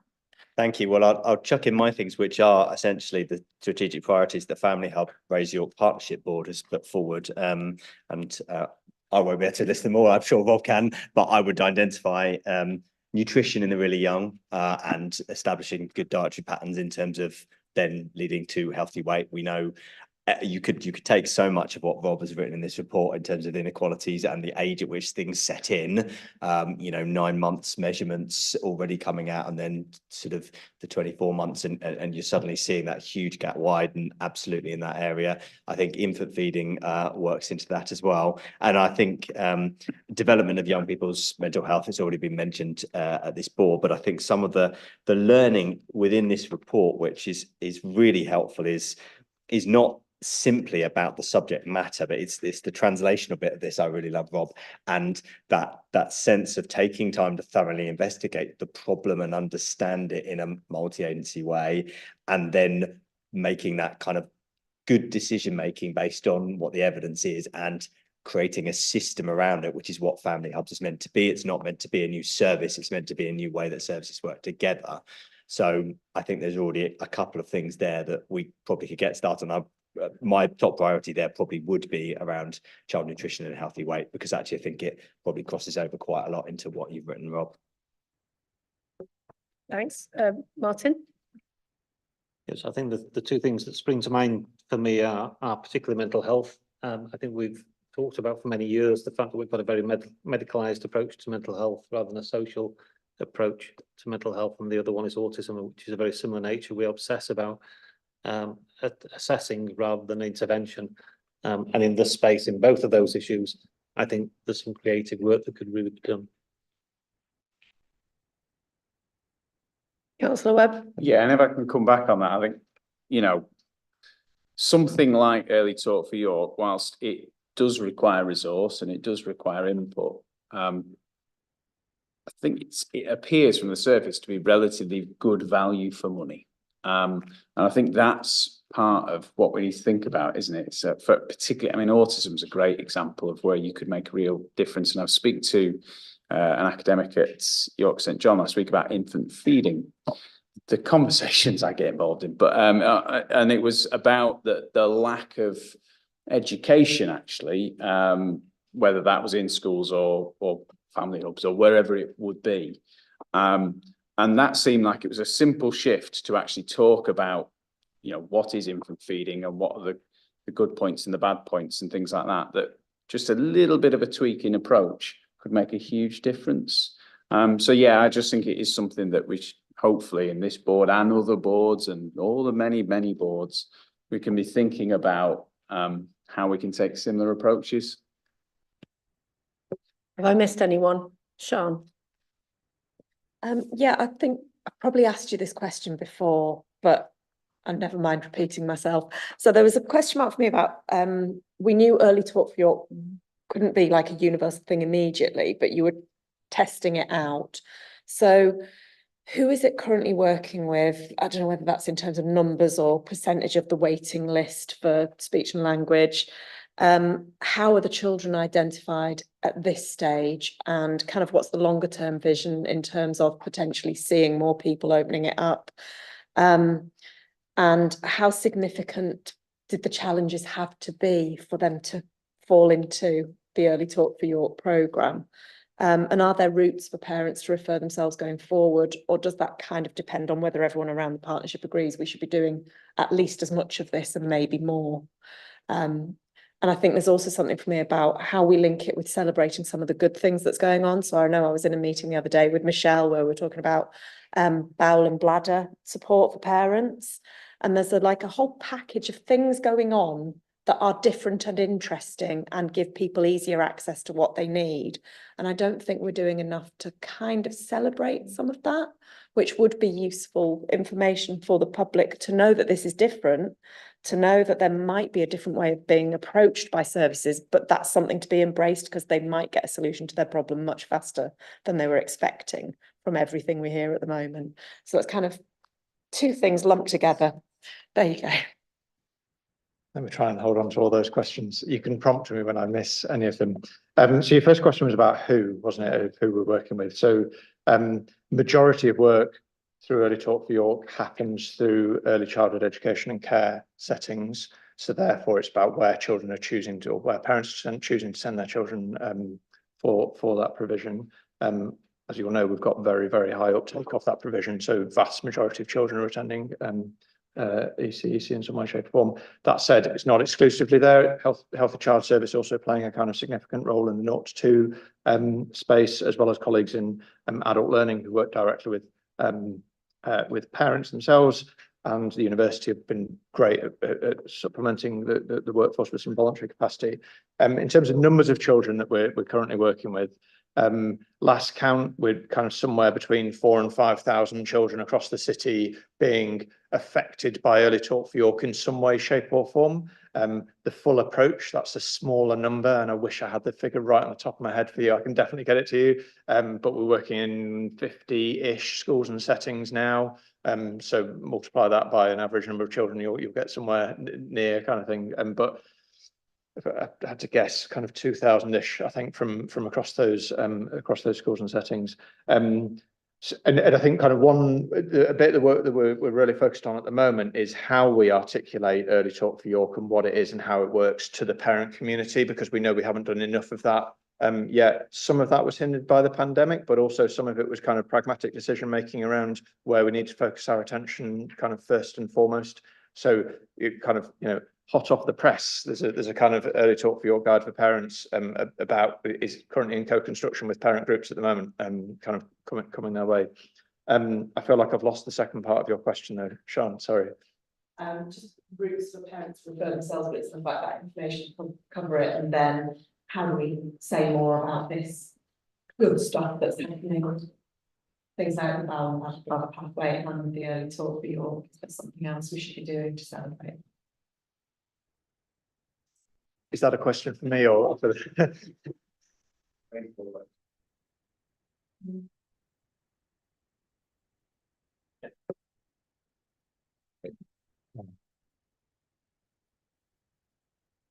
Sorry, yeah, go on. Thank you. I guess that's got to be balanced with opening of floodgates that then can't be. We create the same expectation waiting list that. So we need to balance that, make sure that it is targeted. I guess in terms of making sure that it gets to the right young people, because there is a sort of there's that tension of once you put something in place, everybody wants something. So I think that just probably needs to be well managed, really, in terms of message. Michelle. Hi everyone, sorry I was so late. I just wanted to add support really to what Peter said about nutrition for young, and the SRO for the Children's Transformation Programme across the ICB, which is around core 20+5 health initiatives, so things like epilepsy, diabetes, asthma. But part of that is nationally they're piloting clinics for complications of excessive weight, Q units are called. And we're just seeing an epidemic really of children who are very severely affected by very significant weight. And what that means for us is that they help for when it gets that extreme, are sat in the regional tertiary centres. So we have nowhere for our children who fit that category to go. So the idea for us is absolutely to concentrate on prevention, and then they won't get to that stage in the first place. And that is something we can concentrate on and can do universally for lots of kids, because we are seeing the most extreme end not having a solution to support. Thanks. Okay. Thank you, everyone. I'll just move on to the final item, which Michelle, I think you're presenting with Martin, which is the developing a corporate parenting approach to support the health and well-being of our care leavers. Martin, are you starting? Yeah, she'll just start the intro. Let me just move the mic, so I do need my computer. So this report is coming on the back of we invited the National Government Advisor for Care Leavers to come in and have a look at York to see whether we could improve what we were doing for looked after children care leavers as a good corporate parent. And when we talk about corporate parents, I would suggest that corporate parents are sat around the entire table. Doesn't matter where you are in Europe. It isn't just a local authority thing or public or a public service thing. So the national advisor gave us some talked about the things that we were doing well, but also identified and put some challenging around areas that we may want to think about or improve. And I think what I was certainly really pleased to see is that this has been taken on by colleagues within health and absolutely run pace, rather than perhaps being rather than not seeing it as a priority. You know, the young people who are in care and care leavers experience huge inequalities, and actually probably should be part of the core 20 plus. You know, there's lots of research that shows that care leavers are twice as likely than their peers to live in poverty, have poor health outcomes, and depressive symptoms. Care leavers experience independent living far sooner than any other young person. And the average age of leaving home used to be about 27. I suspect it's more like 35 nowadays. Whereas care leavers often leave their home or their supportive adults at the age of 18. So certainly need that considerable support around them. I'm not going to go on any more because I'm going to pass over to Michelle, who can talk about what health is doing. Thanks, Martin. I didn't want to assume that we all knew what the definition of a care leaver is, actually. And the official legal definition is a child who has been in the care of the local authority for 13 weeks or more, spanning their 16th birthday. But the Care Leavers Association makes it a bit more nuanced than that. It says any child that's been in care, either voluntarily or through a court order, and in the various ways that we might understand that, so fostering or residential care, is a care leaver. And there is a National Care Leavers Covenant, which I think doesn't get as much airtime as it should. And it's really clear what care leavers tell us will make a big difference to their lives. And they're not actually asking for very much. If this was your child and you ended up supporting them to get a flat, it wouldn't be acceptable to you to have that flat with no carpets and no white goods. You'd find a way to help your child out. And this is exactly what corporate parenting is. And the outcomes for care leavers, when you drill it down, are kind of much worse than even Martin was portraying. So adults that spend time, this is just one example, as a child in care between 1971 and 2001, the statistics told us they were 70% more likely to die prematurely than those who did not.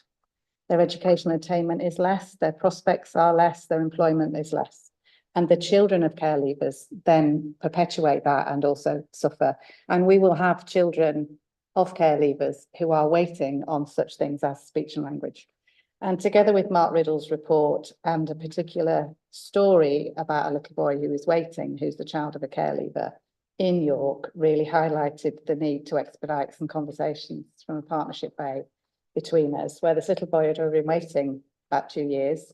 He's only 5, and he had a good 18 months to go yet before he got any speech and language. And from an education point of view, think how many years of education he'd lost through that. So the ICB's Children and People's Board has just been established, and its inaugural meeting in in January, we brought Martin and I this as an example of what could we do to prioritise. And there was a good conversation about it. I think it's fair to say we haven't been focused collectively on it. The offer from local authorities are much stronger than they are from health. And as you can see from the paper, the sort of bullet points of what children tell us, young people tell us would make a difference are not beyond our reach to be able to do it.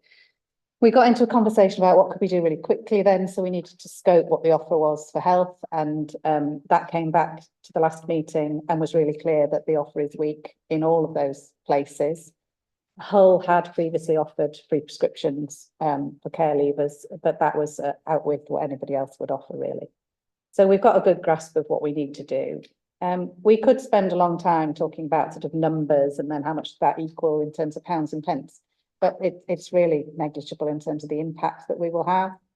What we did do is say we would take it to System Ethics Group, and you've got a few bullet points in there, but the fuller report is now available and I can share it with members, just wasn't available at the time, where it's really clear, I think, that we could spend a lot of time saying, well, this group is disproportionately affected and so is this one and so is this one. But if we always sort of stand behind that, we're never going to start to change the issue about health inequalities. So, for example, the acute trusts prioritise patients with a learning disability as part of the needs-based assessment for clinical care on their waiting list. So why wouldn't we consider care leavers and the children of care leavers to be able to be prioritised too? So I think from an ethical point of view, there's a good basis for prioritising them. And I would say that just succinctly, but I'll send you the detailed advice from the ethics group. So we have got traction on it. I think what I would like to say really clearly is that we didn't wait for the scoping to do some things. So York Trust in particular, I wanted to just call out in terms of how they've driven supporting care leavers who are interested in a career in health, making sure that there's always vacancies, is there not, and nurturing those young people to be able to have a career and a job in their local health service has already taken flight. In terms of the number of people who would be, we did a bit of number crunching, didn't we, Martin, on the back of Mark Riddle's report about, well, how many care leavers would it be that we needed to find free prescriptions for out of those that weren't already eligible for free prescriptions? And it was about 4. £140 a year for 4 kids. And that will make a most massive difference on any medication they needed and a long-term condition management too. We're lucky in York, we've got a health offer for dentistry, which prioritises care leavers. We don't have that elsewhere. That doesn't mean it's easy to do, but it's there. And the glasses bit we haven't cracked, that's for sure. About how we get free eye care and free glasses for children who sometimes have specs that are broken or way out of prescription. And that's where our work, I think, with businesses could really come to the fore, and how we have a partnership conversation about that, and a bit of pro bono, if you like, and nurturing of this group of people. We did push back a little bit around why would we have to persuade colleagues and partners to give something for free when it should just be, national policy, but we're not there yet.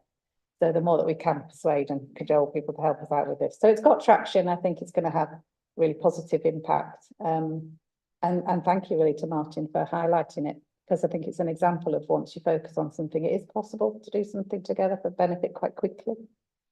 That's all I was going to say. Great. Thank you, Michelle. That's yeah, you said it really well. And I was particularly pleased that you talked about the children of care leavers as well as care leavers themselves, because actually that's how you start to reduce that kind of cyclical disadvantage that we know is also there, is if you can also get those children being prioritised as well. Can I see any indications of anything that anyone wants to, Alison? And then I just wanted to draw people's attention to the recommendations on this one, because it's just whether or not we should be recommending others to be part of the steering group, or whether people want to volunteer to be part of that steering group of the which is a subgroup of the corporate parenting board. But I'll bring Alison in, but while she's speaking, if you can be thinking about that. So I was talking to somebody the other day about the Care Leavers Covenant. Is that what this is? Or is this on the way to a care leavers common land, is my first question. And the second question is, so you mentioned that care leavers leave care with rubbish life chances, quite frankly. So I'm assuming we have things in place to stop that happening, so that when they leave care, I'm sure you're on it, Martin, but I think we just need to address that as well as just saying when they leave. So can you just give us a quick update on what you are doing to improve life chances when they are in care for when they leave care? Is that all right? Yeah, thanks. Martin?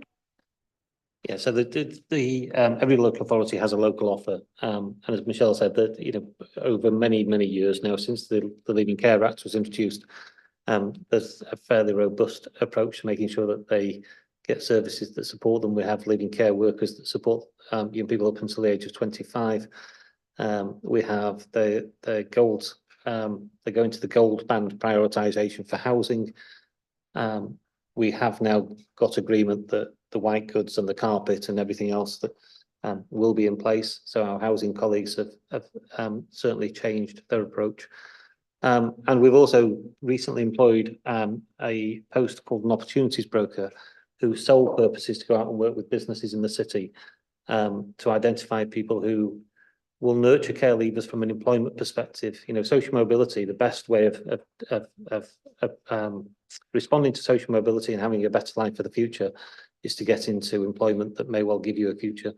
So we've really focused on working with local businesses, got a huge amount of sign up, actually, some real interest very early of businesses that are prepared to not just give employment and perhaps a prioritised interview, but we're looking at a sort of bronze, silver and gold standard. What we'd expect to see, a gold standard, you would get a mentor, somebody that's prepared to sort of, I guess, give a phone call on a Sunday afternoon to say, don't forget you need to be in work on Monday morning. Somebody that perhaps is going to work alongside the company to ensure that there isn't a HR immediate approach to a young person that turns up late because they haven't got the parents that are nagging them to get up in the first few weeks of employment.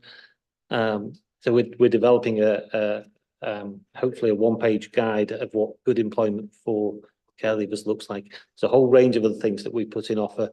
The young person that highlighted the issue for the child, who happens to sit on our, well, actually happens to work for us. It's employed by the local authority. We have agreed that we will pay for a speech and language assessment to give some urgency to that particular young person, whilst we're trying to work out what we can do better in other parts of the system. So there's always quite a nuanced and bespoke approach. And what I would always say right across the services, is it good enough for your child? And if it isn't, we need to react in a very different way. Thanks, Martin. Sarah. So Martin's partially answered it, actually. I was just interested in understanding what more we could do as a board to support people into employment, particularly with huge employers in health and social care. We probably represent a very large proportion of employment in the city, actually. So understanding what we could do to support perhaps through apprenticeships, safe spaces for work experience, and what we do directly as an employer. So I'd be really interested to understand how I could support with that, Martin. Thank you. Can I just let Councillor Webb come in and then I'll let you come back at the end. Councillor Webb. Thanks, Chair. Yeah, look, I think this is really, really good news, isn't it? I think, and we should be celebrating this, that actually it's proper partnership working across health, but actually also let's not miss that point of within the council, we've actually got different departments within the council working together, which, believe me, is a big thing. All right, it's a good thing. Okay, so just a bit of a shout out to housing, who've actually worked at pace to make a change, and that white goods and carpet things is absolutely massive. I'm really, really happy about that. My question, a couple of questions. One question is, yes, this will be fed back to the members of the corporate parenting board, I'm sure, but actually, how are we making sure that all of our care leavers and care experienced young people who are in care right now are aware of these changes? Because that's really important. I know from care leavers surveys and things like that, often not a lot of those young people actually know what is on offer for them. And the other thing is the ICB Children and Young People's Board. Who's on it? Is there members of the public on it? Are there young people themselves on it? Is there a democratic representation? What's going on there? Can I just bring Councillor Mason in and then you can come back on everything if that's okay. Hopefully a quick one. I was interested in what you're saying about classes for obvious reasons. And I wonder if you'd put any figures to that, like you have done for prescriptions, you know, where they'll fall through the cracks and what that cost a year might be.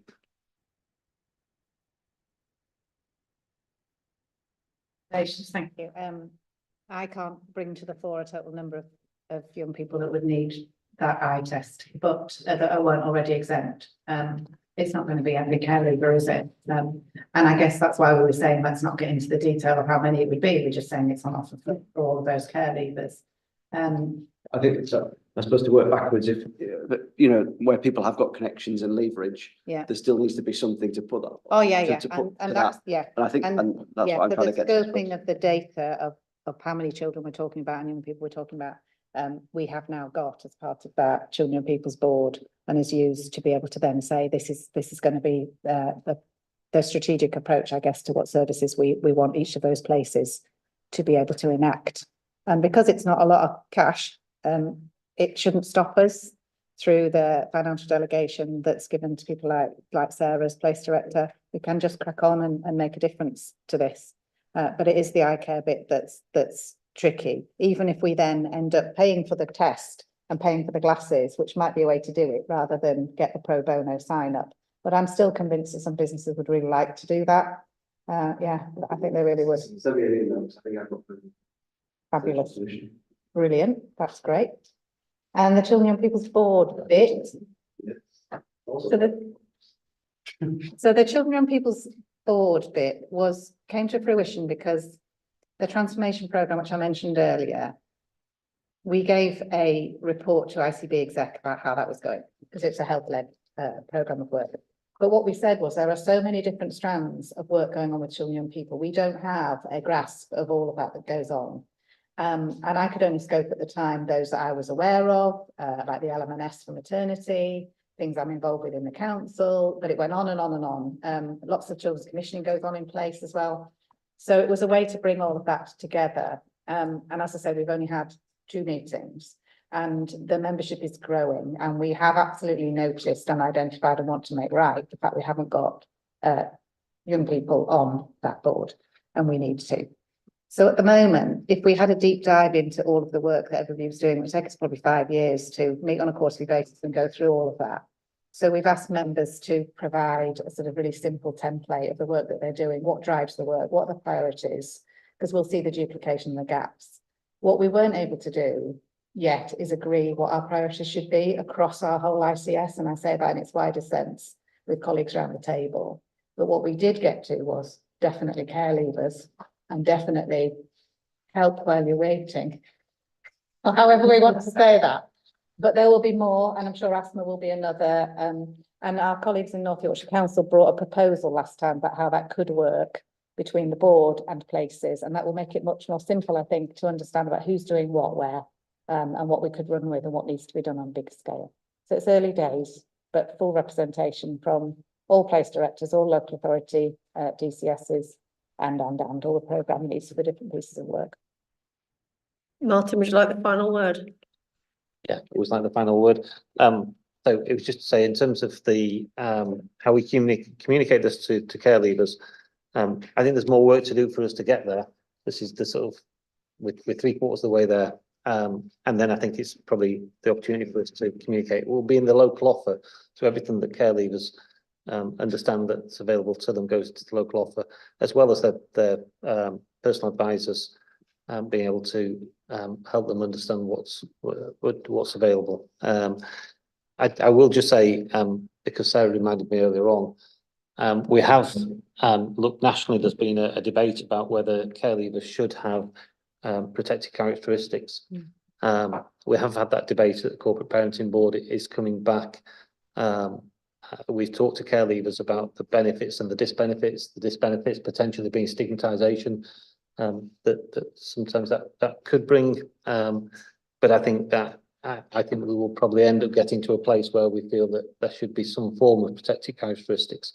And I think that also needs to be thought about in terms of this context and what it means for other organisations.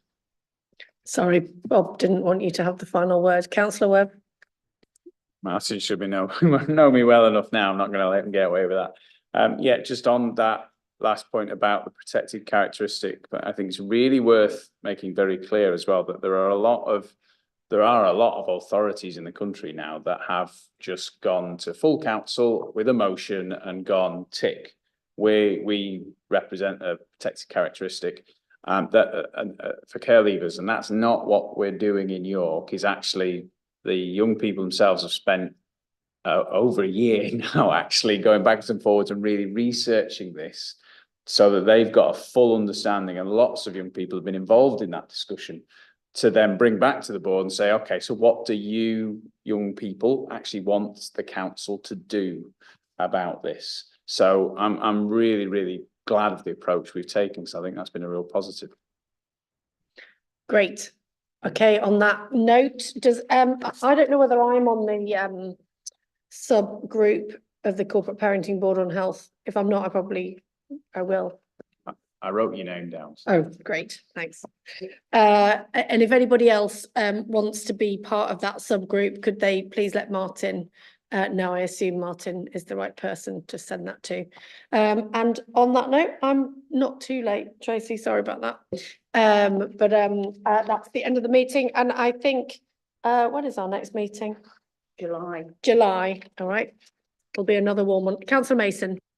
I just want to say, as a new person, I don't know if we have any type of forward plan on this committee, but I imagine it's got some form of cycle of what yearly reports we get and that type of thing. If you could, if I've put a work plan onto the agenda for next time, or just have that published, it'd be really useful. Yes, or I'm sure that Tracy will happily sit down with you briefly just to talk you through the cycle of the year, because there are things that come on a regular basis as well. So yeah, no problem. Thank you, everyone, and have a good evening.